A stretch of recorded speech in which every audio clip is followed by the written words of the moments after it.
Hello and welcome to viewers of Sriman Narayan Physics. My dear respective viewers, today in this video lecture I am going to describe to you people about the motion of a charged particle inside the region of uniform magnetic field. आज के इस video कार्यक्रम का मकसद हमें charge particle की motion से है। यदि चार्ज पार्टिकल को किसी यूनिफॉर्म मैग्नेटिक फील्ड वाले रीजन में प्रविष्ट कराया जाए, उसको मूव कराया जाए, कौन कौन सी परिस्थितियां बनती हैं, कौन कौन सी स्थितियां बनती हैं और चार्ज पार्टिकल किस तरह के पाथ का अनुगमन करता है, फॉलोअप करता है, इसी के बारे में आज हम डिस्कस करेंगे। So let us start.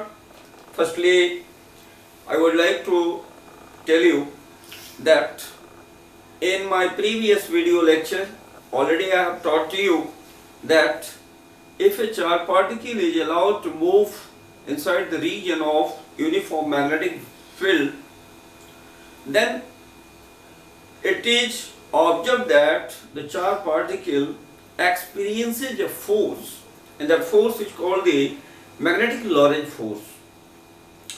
And that magnetic Lorentz force is given as Fm equals to Q into V cross B if theta be the angle between velocity vector V and magnetic field strength B, then the magnitude of the force is given as Fm equals to Q V B sin theta. पहले वाले video lecture में हमने ये स्पष्ट रूप से discuss कर चुका है कि अगर किसी चार्ज पार्टिकल को किसी यूनिफॉर्म मैग्नेटिक फील्ड वाले रीजन में भी वेलोसिटी से यदि मूव कराया जाता है और यदि मैग्नेटिक फील्ड स्ट्रेंथ की वैल्यू b टेस्ला हो और यदि वेलोसिटी वेक्टर v और मैग्नेटिक फील्ड स्ट्रेंथ b के बीच की एंगल थीटा हो, तो उस चार्ज पार्टिकल के द्वारा एक फोर्स एक्सपीरियंस किया जाता है जिसको हम लोग मैग्नेटिक लॉरेंट फोर्स के नाम से जानते हैं। और वह मैग्नेटिक लॉरेंट फोर्स Fm बराबर QVB sin थीटा से दिया जाता है। इतना ही नहीं, मैंने ये भी डिस्कस किया था कि जो चार्ज पार्टिकल के द्वारा फोर्स एक्सपीरियंस किया जाता है उस फोर्स का डायरेक्शन उस प्लेन के परपेंडिकुलर होता है जिस प्लेन में वेलोसिटी वेक्टर v और मैग्नेटिक फील्ड स्ट्रेंथ B दोनों ही लाई अप करते हैं। वास्तव में फोर्स की डायरेक्शन को अगर हम एग्जैक्टली चिन्हित करना चाहें तो हम फ्लेमिंग्स लेफ्ट हैंड रूल का भी इस्तेमाल कर सकते हैं। अर्थात फ्लेमिंग्स लेफ्ट हैंड रूल के माध्यम से भी चार्ज पार्टिकल पर जो फोर्स लगेगा उस फोर्स के डायरेक्शन को डिटरमिन कर सकते हैं, उस फोर्स की डायरेक्शन को हम जान सकते हैं। फ्लेमिंग्स लेफ्ट हैंड रूल कहता क्या है, अपने बाएं हाथ की 3 उंगलियां, सेंट्रल फिंगर, फोर फिंगर और ये थंब, इन तीनों को म्यूचुअली स्ट्रेच आउट किया जाए, जिसके चलते ये तीनों उंगली एक दूसरे से राइट एंगल बनाए, 90 डिग्री पर एक्ट करें।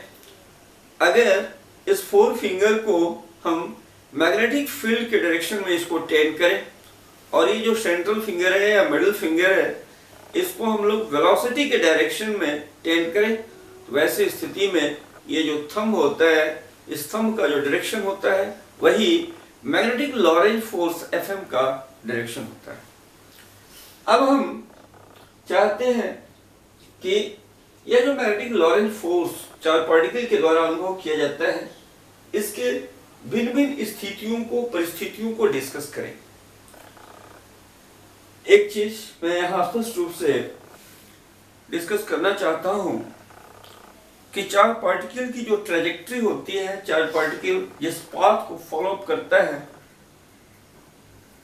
उस पाथ का नेचर चार्ज पार्टिकल के इनिशियल कंडीशन पर डिपेंड करता है। इनिशियल कंडीशन से हमारा यहाँ तात्पर्य यह है कि जो चार्ज पार्टिकल है उसको मैग्नेटिक फील्ड में जब हम प्रोजेक्ट करते हैं तो velocity vector v magnetic field B के साथ क्या एंगल बनाता है इनिशियली। तो हमने कुछ केसेस को डील किया है। हम केस फर्स्ट, जिसमें हम ये मानकर चलते हैं कि चार्ज पार्टिकल मैग्नेटिक फील्ड में एंट्री तो करता है, लेकिन इस तरह से कि जो वेलोसिटी वेक्टर v का डायरेक्शन है वह मैग्नेटिक फील्ड वेक्टर b के डायरेक्शन के अलोंग है अथवा उसके ऑपोजिट डायरेक्शन में है। अर्थात यह जो सिचुएशन हुआ, थीटा विल बी आइदर 0 और it will be equal to 180 degree. तो यानी पैरेलल एंड एंटी पैरेलल। यदि चार्ज पार्टिकल की वेलोसिटी या उसका मूवमेंट मैग्नेटिक फील्ड के डायरेक्शन के अलोंग हो या उसके पैरेलल हो, वैसी स्थिति में थीटा की वैल्यू 0 होगी।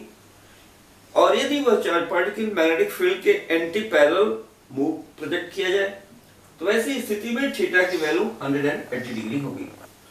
और इस स्थिति परिस्थिति में जो मैग्नेटिक लॉरेंट फोर्स होगा उसकी वैल्यू Fm बराबर 0, क्योंकि sin 0 degree equals to 0, so force will be equal to 0। इस स्थिति में मैं स्पष्ट रूप से क्लैरिफाई करना चाहता हूं कि चार्ज पार्टिकल जिस पाथ को फॉलो अप करेगा वह निश्चित रूप से एक स्ट्रेट लाइन होगा। अर्थात the trajectory of the charge particle will certainly be a straight line. Now I want to discuss to you the second case, case 2, when theta is equal to 90 degree. अर्थात magnetic field, uniform magnetic field वाले reason में charge particle को हम इस तरह से project करते हैं कि वेलोसिटी वेक्टर भी मैग्नेटिक फील्ड स्ट्रेंथ b के डायरेक्शन के साथ 90 डिग्री का एंगल बनाए। बिगिनिंग स्टेज में जैसे ही प्रोजेक्ट किया, velocity vector v magnetic field b के साथ 90 डिग्री का एंगल बनाया। Now in this situation the charge particle will experience the maximum magnetic Lorentz force. इस स्थिति परिस्थिति में चार्ज पार्टिकल के द्वारा जो मैग्नेटिक लॉरेंट फोर्स एक्सपीरियंस किया जाएगा उसकी मैग्नीट्यूड मैक्सिमम होगी। और यदि थीटा का मान 90 डिग्री sin 91 होता है, इस तरह से maximum magnetic Lorentz force it will equal to Q into V into B। अब यहां मैं उस स्थिति परिस्थिति को बात करना चाहता हूं जिसमें वेलोसिटी वेक्टर v और फोर्स F, जैसा कि तुम जानते हो कि जो मैग्नेटिक लॉरेंट फोर्स की डायरेक्शन होती है वह वेलोसिटी के हमेशा ही परपेंडिकुलर होती है। और यदि फोर्स वेलोसिटी वेक्टर v के परपेंडिकुलरली एक्ट करे तो इस स्थिति में फोर्स के द्वारा जो वर्क होगा वह 0 होगा। In this situation no work will be done। और यदि वर्क की परफॉर्मेंस होगी नहीं तो इसका मतलब कि जो चार्ज पार्टिकल है उसकी काइनेटिक एनर्जी कांस्टेंट होगी। अर्थात उस चार्ज पार्टिकल की स्पीड कांस्टेंट रहेगी, और चार्ज पार्टिकल की स्पीड कांस्टेंट रहेगी तो kinetic energy k equals to half ma square. इसका मतलब ये हुआ कि उस चार्ज पार्टिकल की स्पीड जो है कांस्टेंट रहेगी। और ऐसी स्थिति परिस्थिति में चार्ज पार्टिकल जो होता है वह एक सर्कुलर पाथ में भ्रमण करने के लिए बाध्य हो जाता है। I want to say that in such a situation the charged particle is compelled to move in a circular path। हमने यहाँ पर एक फिगर बनाया है, तुम देख सकते हो। ये फिगर है, ये इसमें क्रॉस सिंबल दिया हुआ है और ये क्रॉस सिंबल ये बता रहा है कि यहाँ पर एक मैग्नेटिक फील्ड एग्जिस्ट कर रहा है। इतना ही नहीं, यह जो मैग्नेटिक फील्ड है वह यूनिफॉर्म है। और यदि मैं डायरेक्शन की बात करें तो हम ये पाते हैं कि इस मैग्नेटिक फील्ड का जो डायरेक्शन है perpendicular to the plane of board but into the plane of board, यानी बोर्ड के प्लेन की ओर है। अब इस रीजन में चार्ज पार्टिकल को भी वेलोसिटी दिया गया, प्रोजेक्ट किया गया, थ्रो किया गया इस तरह से कि वेलोसिटी भी मैग्नेटिक फील्ड के साथ 90 डिग्री का एंगल बना रहा है। तुम देख सकते हो इस चार्ज पार्टिकल की जो ट्रैजेक्टरी है वह एक सर्कुलर है, अर्थात चार पार्टिकल एक सर्कुलर पाथ में भ्रमण करने के लिए बाध्य हो जाता है। अब जैसा कि तुम जानते हो कि कोई भी पार्टिकल या बॉडी यदि एक सर्कुलर पाथ में मूव करता है तो उस पर एक फोर्स कार्य करती है जो हमेशा ही सर्कल के सेंटर की ओर एक्ट करती है, और इस फोर्स को हम लोग सेंट्रीपिटल फोर्स के नाम से जानते हैं। हम ये भी कह सकते हैं कि अगर कोई पार्टिकल हो, बॉडी हो, और यदि वह सर्कुलर पाथ में भ्रमण करना चाहती है तो इस फोर्स की आवश्यकता है। बिना इस सेंट्रीपिटल फोर्स के सर्कुलर पाथ में भ्रमण करना, मूव करना इट्स नॉट पॉसिबल। अब स्वाभाविक सी बात है कि ये चार पार्टिकल यदि सर्किल में मूव करता है और इसको सेंट्रीपिटल फोर्स चाहिए, और ये सेंट्रीपिटल फोर्स कोई न कोई एजेंट देने वाला होना चाहिए। यहाँ पर हम ये देखते हैं कि जो मैग्नेटिक लॉरेंज फोर्स है वही नेसेसरी सेंट्रीपिटल फोर्स सप्लाई करता है। तो मान लिया जाए कि चार पार्टिकल का मास m है, v वेलोसिटी से प्रोजेक्ट किया और ये कल्पना किया कि जिस सर्कुलर ऑर्बिट में घूम रहा है उसकी रेडियस r है, तो जो सेंट्रीपिटल फोर्स होगा it will be equal to mv²/r। और ये सेंट्रीपिटल फोर्स कौन देगा भाई?